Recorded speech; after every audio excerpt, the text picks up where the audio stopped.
கிறிஸ்துவுக்குள் பிரியமானவர்களே, கர்த்தராகிய இயேசு கிறிஸ்துவின் நாமத்தினால் உங்கள் அனைவருக்கும் என் அன்பின் வாழ்த்துதலை தெரியப்படுத்துகிறேன். கர்த்தர் இன்று உங்களுக்காக கொடுக்கும் ஆசீர்வாத வசனம் மத்தேயு 12வது அதிகாரம் 20வது வசனம். அவர் நியாயத்திற்கு ஜெயம் கிடைக்க பண்ணுகிற வரைக்கும் நெறிந்த நாணலை முறிக்காமலும் மங்கி எறிகிற திரியை அணைக்காமலும் இருப்பார். ஹல்லேலூயா. பிரியமானவர்களே, இந்த வசனத்தின்படி தேவனுடைய இரக்கம் விழுந்து போன மனிதர்களை காப்பாற்றி இரட்சிக்கிறது. அவருடைய இரக்கம் பல நேரங்களில் மனதுருக்கம் அல்லது கிருபை என்று அழைக்கப்படுகிறது. அது மாத்திரமல்ல, ஒரு மனிதன் பாவம் செய்யும் போது அவனுடைய வாழ்க்கையில் துயரம், துக்கம், துன்பங்கள் நிமித்தமாக அவன் சோர்ந்து போகிறான். தேவன் அவருடைய அன்பினாலும் இரக்கத்தினாலும் அந்த பாவியை அவர் மன்னித்து அவனுக்கு விடுதலையை கட்டளையிடுகிறார். பிரியமானவர்களே, இந்த வசனத்தில் இயேசு கிறிஸ்து அவிசுவாசியை நெறிந்த நாணலோடு ஒப்பிடுகிறார். பாலஸ்தீனத்தில் சதுப்பு நிலங்களில் நாணல்கள் வளர்கின்றன. அவை பலவீனமானவை, எளிதில் அவை வளைந்து விழுந்து விடக்கூடியவை. மங்கி எறிகிற திரி என்ற வார்த்தைக்கு பஞ்சிலிருந்து உருவாக்கப்பட்ட ஒரு திரியை குறிக்கிறது. ஹல்லேலூயா. பிரியமானவர்களே, ஒரு விளக்கின் எண்ணெயில் நனைந்த நிலையில் இதை பற்ற வைக்கும் போது இது பிரகாசமாக எரிகிறது. ஆனால் எண்ணெயின் அளவு குறையும் போது திரும்பவும் எண்ணெயை ஊற்றும் வரை திரியிலிருந்து புகைத்தான் வெளிப்படுகிறது. அதே போலவே பாவத்தினால் உடைக்கப்பட்டு நெருக்கப்பட்ட நிலையில் தங்கள் எண்ணெயை, அதாவது அவர்களுக்குள் இருக்கக்கூடிய ஆவியை இழந்தவர்களாய் வாழ்கிறவர்களிடம் இயேசு இரக்கத்தோடு இந்த எடுத்துக்காட்டுகளை விளக்கி சொல்லுகிறார். இதை நாம் லூக்கா 4வது அதிகாரம் 18வது வசனத்தில் அறிந்து கொள்ளலாம். பிரியமானவர்களே, புதியதாய் அவர்களை நிரப்பும்படி இயேசு வந்தார். இதை நாம் மத்தேயு 5வது அதிகாரம் 3வது வசனத்திலும் அப்போஸ்தலர் 1வது அதிகாரம் 5வது வசனத்திலும் நாம் அறிந்து கொள்கிறோம். நியாயப்பிரமாணத்தின் நியாய தீர்ப்பிற்கு யூதர்கள் பழக்கப்பட்டிருந்தார்கள். ஆனால் இயேசுவோ கிருபையையும் சத்தியத்தையும் ஊழியமாக செய்யும்படி இந்த உலகத்துக்கு வந்தார். இதை நாம் யோவான் 1வது அதிகாரம் 17வது வசனத்தில் அறிந்து கொள்ளலாம். அது மாத்திரமல்ல, அவர் யூதருக்கு மாத்திரமல்ல புறஜாதிகளுக்கும் அவர்களை ரட்சிக்கும்படிக்கு அவர் வந்தார். இதை நாம் மத்தேயு 12வது அதிகாரம் 18 முதல் 21வது வசனத்தின் மூலம் அறிந்து கொள்ளலாம். அவர்களுடைய பாவங்களை அகற்றி அவர்களுடைய ஆவியில் பரிசுத்த ஆவியானவரால் ஒளியேற்றும்படி, அதாவது ஒருவனுடைய வாழ்க்கை பாவத்தில் இருளடைந்திருக்கும் பொழுது அவனுக்கு வெளிச்சமாக பரிசுத்த ஆவியானவர் அவனுக்குள் வந்து ஒளியேற்றுவார் என்பதை இதன் மூலம் நம்ம அறிந்து கொள்ளலாம். பிரியமானவர்களே, நம்முடைய தகுதியினாலேயோ அல்லது நம்முடைய சம்பாத்தியத்தினாலேயோ அல்ல, தேவனுடைய இரக்கத்தினால் மட்டுமே மகத்தான இந்த இரட்சிப்பு நமக்கு கொடுக்கப்பட்டிருக்கிறது. ஹல்லேலூயா. பிரியமானவர்களே, இதை விசுவாசிக்கிற ஒவ்வொரு விசுவாசிகளுக்கும் தெரியும். அப்போஸ்தலனாகிய பவுல் இவ்வாறு சொல்லுகிறார். இதை நாம் தீத்து 3வது அதிகாரம் 5வது வசனத்தில் அறிந்து கொள்ளலாம். நாம் செய்த நீதியின் கிரியைகளின் நிமித்தம் அவர் நம்மை இரட்சியாமல் தமது இரக்கத்தின்படியே மறுஜென்ம முழுக்கினாலும் பரிசுத்த ஆவியினுடைய புதிதாக்குதலினாலும் நம்மை இரட்சித்தார். ஹல்லேலூயா. பிரியமானவர்களே, நம்முடைய நீதியின்படி அல்ல, நாம் உண்மையாய் நடந்ததின்படி அல்ல, கர்த்தருடைய பெரிதான இரக்கத்தினால் பிதாவாகிய தேவன் நமக்காக இறங்கினபடியினால் நாம் எல்லாரும் மறுஜென்ம முழுக்கினாலும் பரிசுத்த ஆவியானவருடைய தொடுதலின் நிமித்தமாக நாம் புதிதாக்கப்படுகிறோம் என்பதை இந்த வசனத்தின் மூலம் அறிந்து கொள்கிறோம். பரிசுத்த ஆவியானவர் நமக்குள் வந்து நம்முடைய பாவங்களை குறித்து நமக்கு கண்டித்து எச்சரிக்கிறது நிமித்தமாக நாம் மனம் திரும்புகிறோம். மனம் திரும்பி நாம் எல்லாரும் புதிதாக்கப்படுகிறோம், ரட்சிக்கப்படுகிறோம். ஹல்லேலூயா. இன்று கூட பிரியமானவர்களே, நீங்கள் நெளிந்த நாணலை போல மங்கி எறிகிற திரியை போல உணரலாம்.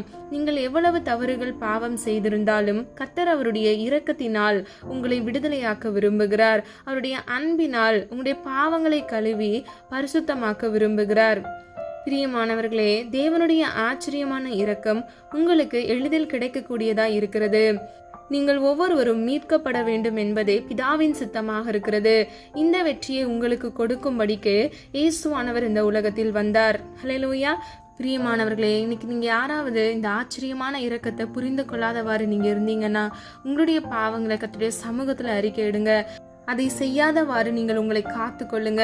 பாவத்தில் விழுந்து போகாதபடிக்கு பரிசுத்தமாய் வாழும் பொழுது கர்த்தர் உங்களை நிச்சயமாக ஆசீர்வதிப்பார். தேவன் விரும்பும் காரியங்களை நீங்கள் செய்யும் பொழுது அவர் உங்களை ஆசீர்வதிப்பார். பரிசுத்தமாய் வாழ்வதற்கே நம்மை அழைத்திருக்கிறார். அல்லேலூயா. பிரியமானவர்களே, நம்ம வெற்றியுள்ள கிறிஸ்தவ வாழ்க்கை நம்ம வாழ்ந்து முடிக்க வேண்டும். இந்த விசுவாச ஓட்டத்தை நாம் பரிசுத்தமாய் வாழ்ந்து கர்த்தருடைய சமூகத்திலிருந்து இரக்கத்தை பெற்று நாம் இந்த ஓட்டத்தை விசுவாசத்தோடு ஓடி முடிக்கிறவர்கள் ஆசீர்வாதம் பெற்று ஜீவனுள்ள சாட்சியாக வாழ்கிறவர்களாய் இருக்க வேண்டும். அவருடைய ஆச்சரியமான இரக்கத்தினால் நாம் ஒவ்வொருவரும் மீட்கப்பட்டதை நினைத்து, நாம் ரட்சிக்கப்பட்டதை நினைத்து அவருக்கு நன்றி செலுத்தி நாம் ஒவ்வொருவரும் ஜெபிப்போமா? அன்பின் பிதாவே, அப்பா, எங்கள் ஒவ்வொருவரையும் அது கருத்தில் ஒப்பு கொடுக்கிறோம். நாங்கள் அறிந்தும் அறியாமல் செய்த தவறுகளை மன்னிங்கப்பா. எங்களிடத்துல அநேக குறைகள் இருக்குது, குற்றங்கள் இருக்குதுப்பா. தயவாய் மன்னிங்க. உமக்கு பிரியமாய் வாழ எங்களுக்கு கிருபை செய்யுங்கப்பா. இந்த காணொலியை பார்த்து கொண்டிருக்கிற யாராவது நிறைந்த நாணலை போல, மங்கி எறிகிற திரியை போல அப்பா, பழைய பாவ பழக்கங்கள்ல ஈடுபட்டு மீண்டு வர முடியாதபடிக்கு அப்பா பிள்ளைகள் வீழ்ந்து போயிருந்தா இயேசுவின் நாமத்தினால் ஒரு விடுதலையை கட்டளையிடுங்க தகப்பனே. குமாரன் விடுதலையாக்கினால் மெய்யாகவே விடுதலை ஆவீர்கள் என்று வேதம் சொல்லுகிறது தகப்பனே. நீர் விரும்புகிற பரிசுத்தத்தை கட்டளையிடுங்கப்பா. பின் மாற்றத்தில் போய் அப்பா ஒரு கால் இங்கேயும் ஒரு கால் அங்கேயும் என்று வைத்து கொண்டிருக்கிற ஒவ்வொரு பிள்ளைகளையும் இயேசுவின் நாமத்தினால் நீர் சந்திங்க தகப்பனே. விழுந்து போக கூடாதப்பா. அழைக்கப்பட்டவர்கள் அநேகர், ஆனால் தெரிந்து கொள்ளப்பட்டவர்கள் ஒரு சிலர் அப்பா. இந்த காணொலியை கேட்டுக்கொண்டிருக்கிற ஒவ்வொரு பிள்ளைகளையும் நீர் தெரிந்து வைத்திருக்கிறீர் என்று நாங்கள் விசுவாசிக்கிறோம் தகப்பனே. ஒவ்வொரு பிள்ளைகளையும் ஆசீர்வதிங்க தகப்பனே. முதலாவது தேவனுடைய ராஜ்யத்தையும் அவருடைய நீதியையும் தேடும் பொழுது எல்லாம் கூட கொடுக்கப்படும் என்று வேதம் சொல்லுகிறது. உலகத்துக்குரிய தேவைகள், இம்மைக்குரிய தேவைகளை கர்த்தர் நீர் பிள்ளைகளுக்கு கொடுத்து பிள்ளைகளை திருப்தியாக்குங்க. அவர்கள் நீதியின்படி உண்மையின்படி நடந்து நீதியை தேடுகிறவர்களாய், தேவனுடைய ராஜ்யத்தை தேடுகிறவர்களாய், கர்த்தருடைய வார்த்தையின்படி நடக்கிறவர்களாய் பிள்ளைகளை மாற்றுவீராகப்பா. உடைய சித்தம் உடைய பிள்ளைகளுடைய வாழ்க்கையில பரிபூர்ணமாய் நிறைவேறட்டும் அப்பா. தடைகளை மாற்றுங்க இயேசுவின் நாமத்தினால் அப்பா. பிள்ளைகளுடைய வாழ்க்கையை பிரகாசிக்க பண்ணுங்க தகப்பனே. அப்பா, மங்கி எறிகிற உடைய பிள்ளைகளுடைய வாழ்க்கை அப்பா வெளிச்சத்தின் தேவனானவர் வெளிச்சமாக மாற்றுவீராக. இயேசுவின் வல்லமையுள்ள நாமத்தினால் பிள்ளைகளை ஆசீர்வதிக்கும்படியாய் ஜெபிக்கிறேன் தகப்பனே. நீர் இன்று அப்பா உடைய பிள்ளைகளுக்கு கொடுத்த வாக்குத்தத்த வசனத்தின்படி அப்பா பிள்ளைகளை ஆசீர்வதிப்பீராக. பிள்ளைகளுடைய வாழ்க்கையை உடைய இரக்கத்தினால், உடைய ஆச்சரியமான பிள்ளைகளுடைய வாழ்க்கையை உடைய ஆச்சரியமான இரக்கத்தினால் அப்பா தாங்குங்க, தேற்றுங்க தகப்பனே. பிள்ளைகளுடைய வாழ்க்கையில் இருக்கக்கூடிய எல்லா தரித்திரங்கள் மாறுவதாக. இயேசுவின் நாமத்தினால் கடனென்ற நிந்தைகள், அவமானங்கள் இராதபடிக்கு அவர்களை ஆசீர்வதிக்கும்படியை ஜெபிக்கிறேன். குழந்தை பாக்கியம் இல்லாமல் சோர்ந்து போயிருக்கிற ஒவ்வொரு பிள்ளைகளையும் அப்பா சத்துவத்தை கொடுத்து பலப்படுத்தி அப்பா ஆசீர்வதிக்கும்படியாய் ஜெபிக்கிறேன்.